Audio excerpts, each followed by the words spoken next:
아침 뉴스의 맥을 짚어드리는 시간 뉴스연구소. 오늘도 두 분의 연구위원 함께합니다. CBS 조태임 기자 그리고 김준일 시사평론가 어서 오십시오. 안녕하세요. 예, 밤사이에 이재명 대통령의 유엔 총회 기조연설 제가 앞에서도 간략하게 말씀을 드렸습니다만 평화를 25번, 민주주의를 12번 외쳤고요. 한반도라는 단어도 8번 거론이 됐습니다.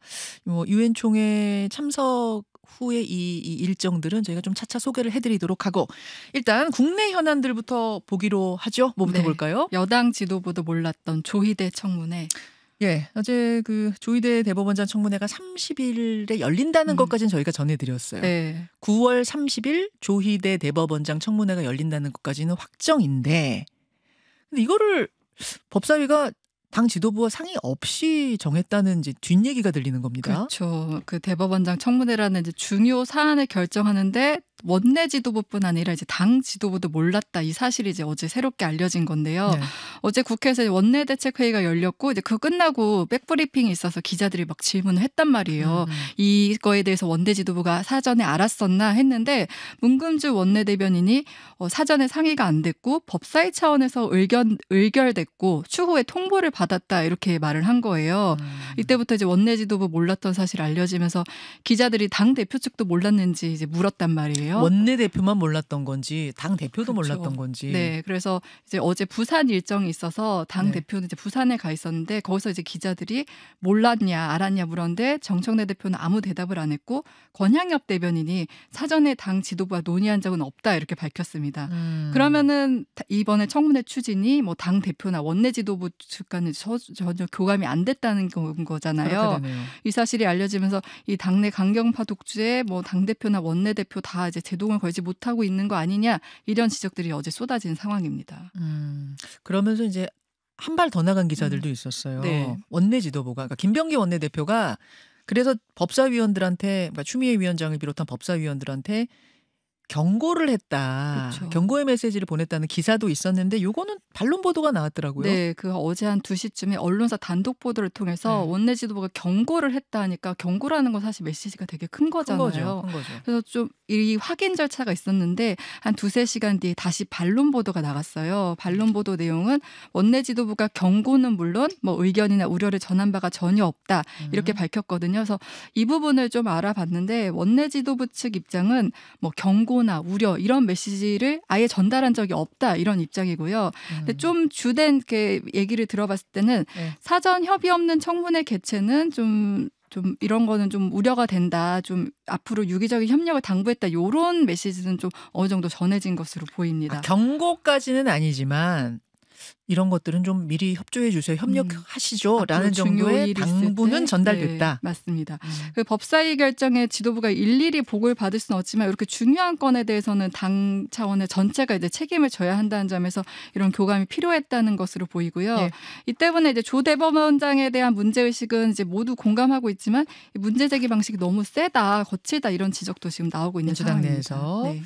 이 사실은 대법원장을 국회에 불러서 청문회를 하는 이 중대한 사안을 당 지도부가 사전에 몰랐다는 거는 좀 의아한 부분이긴 하거든요. 네. 그러다 보니까 도대체 어떻게 이렇게 됐지?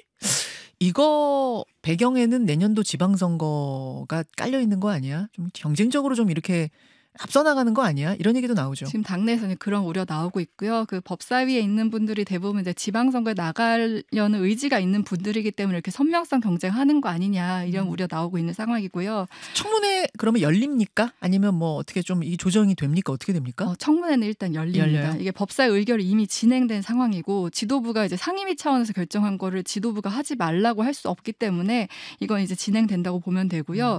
그리고 어제 이거 관련해서 좀 그러니까 법사위원들이 라디오 인터뷰들을 많이 했더라고요. 네네.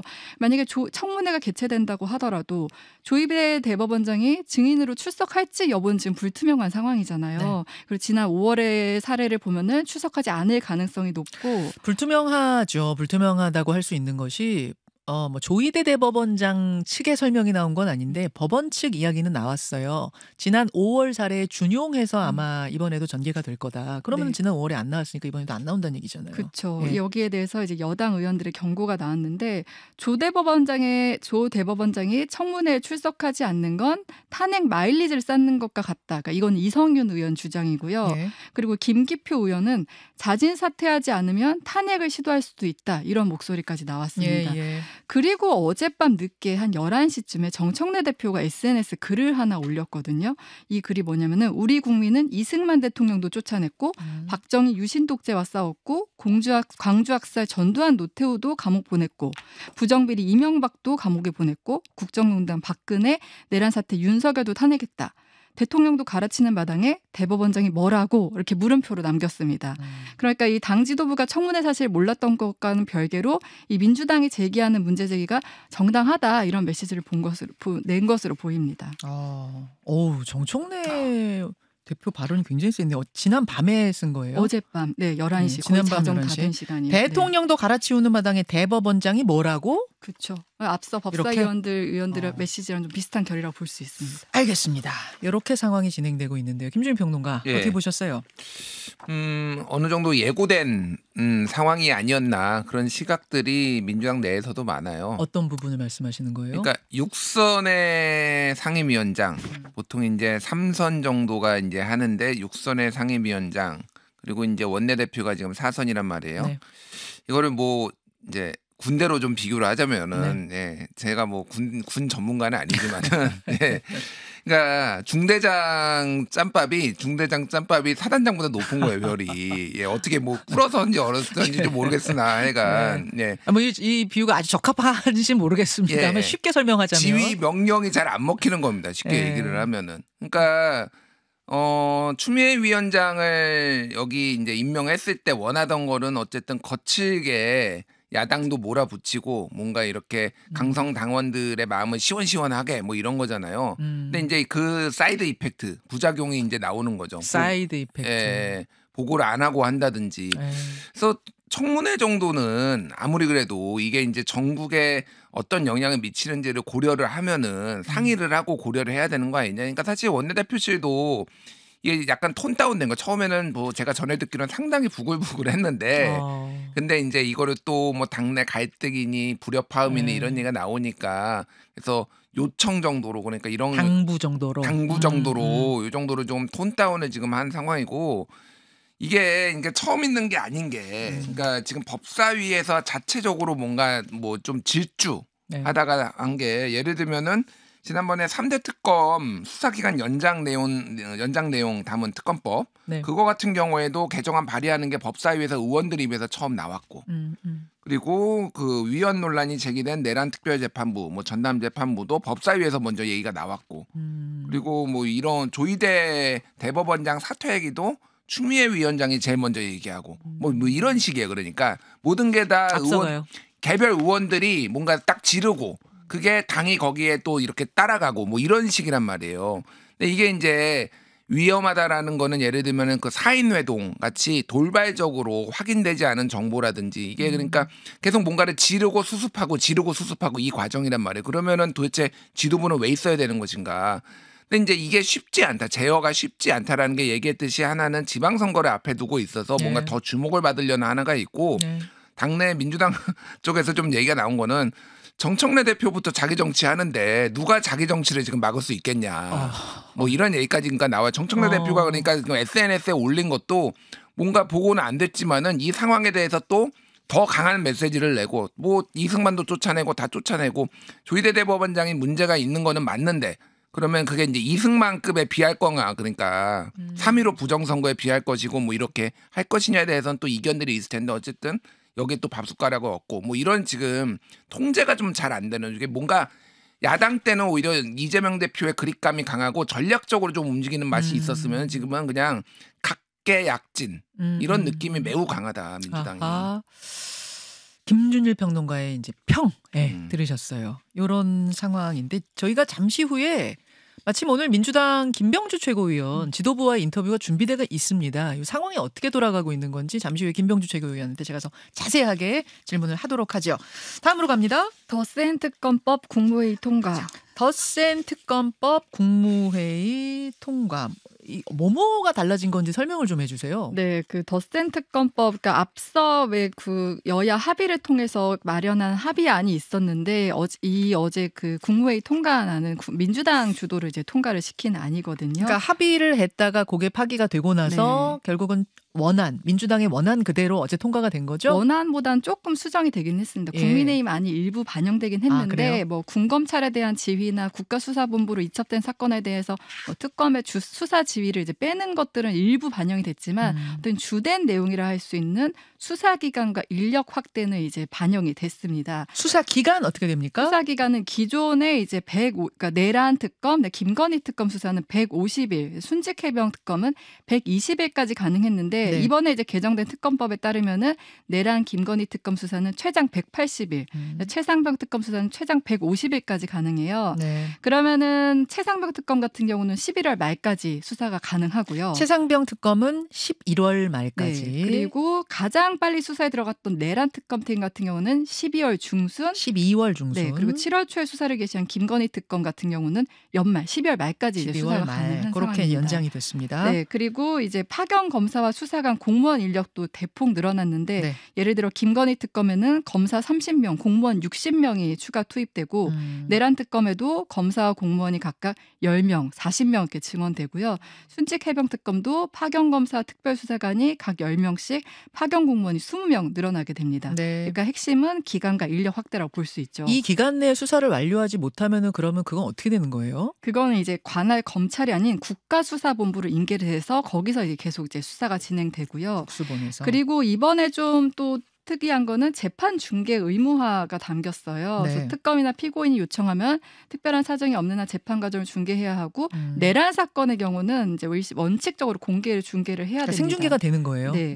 그리고 김건희 특검법 같은 경우는 이번에 이제 9월 29일이 1차 수사 기간 만료인데 네. 한 차례 지금 수사 기간을 연장하기로 한 상황입니다. 그렇죠. 그리 국민의힘하고 논의했던 내용들은 그럼 다 빠졌어요? 어떻게 됐어요? 아까 말씀드린 것처럼 그 군 검찰과 국가수사본부에 해당하는 거에 대해서 이제 그 특검이 수사 지휘를 하는 규정 그 부분에 대해서는 이제 국민의 의견을 받아들여서 빠졌고요. 네. 거의 대부분 이제 민주당 안대로 이제 반영이 됐다 이렇게 보면 됩니다. 그 덧센 특검법에서 눈에 띄는 게 플리바게닝 조항이 들어 있어요. 네, 맞습니다. 플리바게닝 조항은 이제 수사 대상자가 혐의를 인정하고 다른 범죄 사실을 진술하면 이제 형량을 깎는 네. 건데 이게 영미권에서는 일반화됐지만 우리나라에서는 이거 사법 체계를 무너뜨린다 해서 지금까지 적용이 안 됐고 없어요. 거래하는 건 없어요. 일부 네. 국가보안법이나 뭐 자본시장 경제 관련해서는 일부 적용이 됐었는데 네. 이번에 특검 차원에서 처음으로 적용을 하는 거예요.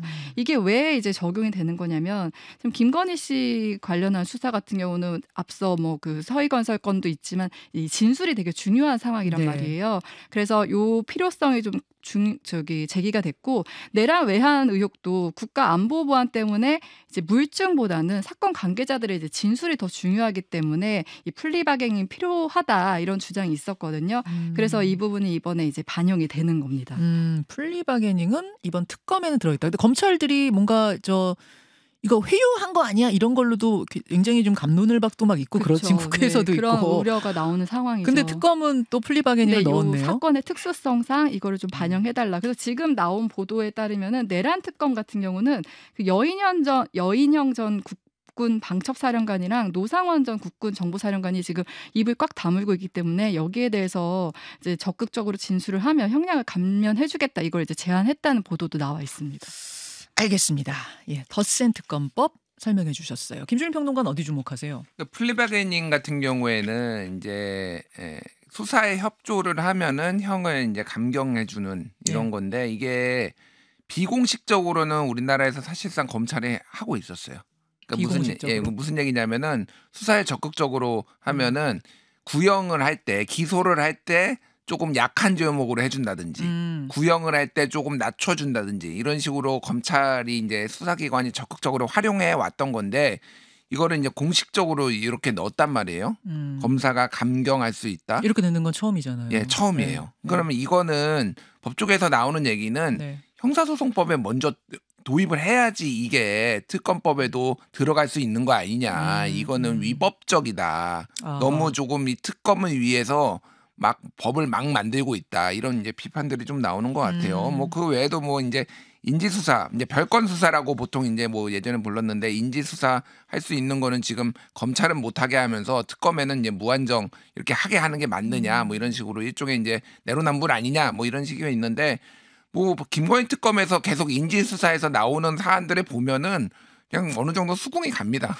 국민들 이제 여론은 그러하다는 예, 이야기죠. 예. 다만 법적으로 볼 때 특히 플리바기닝 같은 경우에는 진짜 꼭 필요하고 미국은 지금 시행하고 있잖아요. 예. 그런 거라면은 법 체계부터 바꿔서 적용을 해야지 왜 특검만 예외적으로 뭐 이런 이야기가 나온다는 이야기죠. 예, 그러니까 예. 워낙 뭐 이번 비상계엄 불법 비상계엄 예. 내란이 이제 중차대한 문제고 그런 걸 하더라도 너무 예외를 많이 예. 두려고 한다. 뭐 이런 어허. 좀 얘기들이 이렇게 나오는 것 되면은 같아요. 약간 이제 모순되는 상황이 발생하는 게 이화영 전 경기부지사 같은 경우에 뭐 회유를 했느냐 안 했느냐 갖고 국회에서 막 청문회 있고 뭐 국정조사 있고 뭐 이런 거 아닙니까? 예. 근데 이쪽에선 또 플리바기닝으로 뭐 이 부분을 협조해주면 형을 깎아주고 이런 것을 공식적으로 특검에선 도입한다. 이런 것들에서 이제 모순이 발생할 수 있다는 거군요. 뭐 그렇긴 한데 이제 뭐 그 소위 말하는 연어 술자리 회유 같은 경우에는 그 자리 자체가 좀 불법성이 있고 물론 예, 뭐 예. 검찰에서 그렇게 없었다고 예, 합니다. 뭐 없었다라고 주장을 하는데 어쨌든 지금 민주당에서 보는 거는 그게 이제 그냥 이화영의 형량을 지금 깎아주려는 것 자체가 아니라 이재명 당시 당대표를 그러니까 경기도지사를 엮으려고 하는 거 아니냐, 조작 아니냐 그런 거. 그러니까 뭐 바라보는 시각은 좀 다를 수 있는데 어쨌든 뭔가 그 부분이 쟁점이 되겠네요. 어쨌든. 예. 예외가 좀 너무 많아진다 이런 우려들이 좀 있는 것 같고요. 그 김건희 특검에서 김승희 자녀 학폭 무마 그 예. 개입도 지금 수사를 본격적으로 착수한다라고 하거든요. 이게 뭐냐면은 그 김건희 씨의 핵심 측근이었어요. 그 예전에 대학원 예, 동기였는데 김승희 전 의전비서관의 아들이 학폭 사건이 있었어요. 예. 근데 이거를 직접 그 장상윤 당시 교육부 차관한테 김건희 여사 쪽이 전화를 해가지고 그래가지고 이거를 사실상 무마한 거 아니냐. 그래서 장상윤 차관은 교육부 차관은 사회수석 비서관으로 좀 영전을 한 상황이고 그리고 아이는 이 뭐 별다른 제재 없이 그냥 계속 있었고 뭐 이런 상황이라서 이것도 지금 수사가 본격적으로 들어간다는 얘기입니다. 알겠습니다. 그런가 하면 금융 사건이 큰 게 적발이 됐는데 1,000억 원대 자금으로 주가 조작을 한 세력이 이번에 적발이 됐어요. 네. 요거 금융위원회 금융감독원 한국거래소가 합동으로 꾸린 주가 조작 근절 합동 대응단 1호 적발 사건인 거죠. 네, 맞습니다. 1호 사건인데 근데 잡고 보니까 종합병원, 대형학원 운영자, 뭐 전직 사모펀드 임원, 금융사 지점장 등이에요. 그래서 어떻게 시세 조작을 한 거예요? 주가 조작을. 근데 이거 좀 이 사람들 보면 특징이 다 슈퍼 리치들 이런 슈퍼 얘기 리치들. 하거든요. 그래서 어떤 기사에서는 가진 놈이 더하다 이런 표현도 했더라고요. 이 사람들이 어떻게 했냐면은 이 사람들이 이렇게 쩐주입니다. 일종의 이제 자금을 대고 예. 1,000억 원 그리고 금융 전문가 그룹이 그 거래량이 적은 종목을 타깃으로 삼아서 시세보다 비싼 가격으로 주식을 사들이고 또 가짜 매수 주문을 해서 막 유동량이 많은 것처럼 이제 보이게 한 거죠. 네. 그래서 주가를 끌어올렸고 또 금융당국 감시망을 피하기 위해서 계좌를 분산해서 사고 팔고 또 주문 IP도 조작한 것으로 조사가 됐어요. 이 지난해 초부터 1년 9개월 동안 차츰 이렇게 주가를 끌어올렸다고 그러면 하고요. 이렇게 되는 거예요. 이 사람들이 자금은 엄청 많으니까 막 계좌 여러 개 터놓고 IP도 회피해놓고 그런 상태에서 자 지금부터 이 종목 올리시오 하면은 쫙 사는 거예요. 동시에. 네, 이건 이제 금융 전문가들이 이제 하게 된 거고요. 이 쩐주들은 돈을 댄 거고요. 돈을 댄 거고. 네. 그래서 지금 시세 조종 대상이 된 업체는 그 섬유 소재 기업으로 DI 동일이라는 곳으로 알려졌는데 네. 지난해 1월만 해도 여기 주가가 26,000원대였는데 올해 1월에는 49,000원대 찍으면서 2배 가까이 오른 거죠. 뭐 특별한 소재도 없는데. 네, 맞습니다. 그리고 그래서 이제 이들 세력이 얻은 시세 차익만 지금 230억 원이라 그러고 실현하지 않은 이익까지 포함하면 부당이익은 400억 원 이렇게 달한다고요. 그러니까 이 사실이 밝혀지면서 어제 DI 동일 주가는 전일 대비 29.88% 그러니까 하한가를 기록했습니다. 이 DI 뭐라 그랬죠? 아까 DI 동일. 네. 이 회사는 이 주가 조작단하고는 아무 상관이 없는 거예요. 이 회사는 지금 현재로서 우리는 이제 관여한 바가 없다 이런 입장이고 저 조사에 성실히 응하겠다 이런 입장입니다. 그럼 완전히 이 회사는 진짜 그냥 농락당한 거잖아요. 그건 이제 어떻게 추가 보면. 조사를 통해서 좀 봐야 될 것 그게 같은데. 만약 사실이라면 정말 관련이 맞습니다. 없다면. 네, 그렇죠. 그리고 이번에 좀 이 그 조사에서 좀 특이점이 이번에 강력한 조치, 그러니까 이재명 대통령이 계속 패가망신 이런 얘기 했었잖아요. 주가 패가망신. 조작하면 패가망신. 그래서 이제 강력한 조치를 예고했는데 예를 들면은 가장 즉각적으로 시행한 거는 계좌 동결 조처가 이제 시행이 됐어요. 지금 요 계좌에는 한 1,000억 원, 그다음에 현금 수백억 원이 담겨져 있었다고 하니까 이들 이 자금이 이제 동결이 되고요. 이제 그리고 조사가 지금 이제 중간 발표라고 했잖아요. 마무리되면은 부당이득, 아까 부당이득이 400억 원에 달한다고 했는데 이 부당이득의 최대 2배에 달하는 800억 원까지 과징금 부과의 방침이고요. 그리고 앞서 이제 주가 조작 패가망신법이라 네. 해가지고 원 스트라이크 아웃 제도가 이제 도입될 거다 네. 했었는데 이렇게 되면 요 주가 조작에 가담한 뭐 상장사 임원이나 뭐 이런 사람들을 이제 그 일에서 제한이 된다 이런 것들도 이제 적용할 것으로 보입니다. 아니 그러니까 이들이 이 번 돈은 결국 다 누군가의 돈, 이른바 개인 투자자, 흔히 말하는 개미들 돈인 거잖아요. 그렇죠. 그걸로 이렇게 배불린 거잖아요. 그러니까요. 이게 지금 대형 병원장, 무슨 학원장 네. 뭐 이런 사람들이 슈퍼리치. 1,000억 원을 모아가지고 종잣돈으로 230억 원을 지금 먹었다라는 건데 이게 지금 정부가 굉장히 강한 의지를 가지고 있고 또 하나 어제 나온 게 금융위원회 증권선물위원회에서 내부자 정보로 배우자 명의로 1억 2천만 원을 주식을 매수해가지고 2,430만 원 이득을 본 사람을 2배인 4,860만 원 과징금을 매겼거든요. 네. 이거 앞으로 이렇게 하겠다. 그래서 지금 어쨌든 증시를 정상화하겠다라는 이 정부의 의지가 매우 매우 강하다. 예, 예. 우리 주식시장 저평가된 거 다 이런 이유 있는 겁니다. 확실하게 바로 잡아야겠습니다. 수고하셨습니다. 감사합니다. 김현정의 뉴스쇼는 시청자 여러분의 참여를 기다립니다. 구독과 좋아요, 댓글 잊지 않으셨죠? 알림 설정을 해두시면 평일 아침 7시 10분 실시간 라이브도 참여하실 수 있습니다.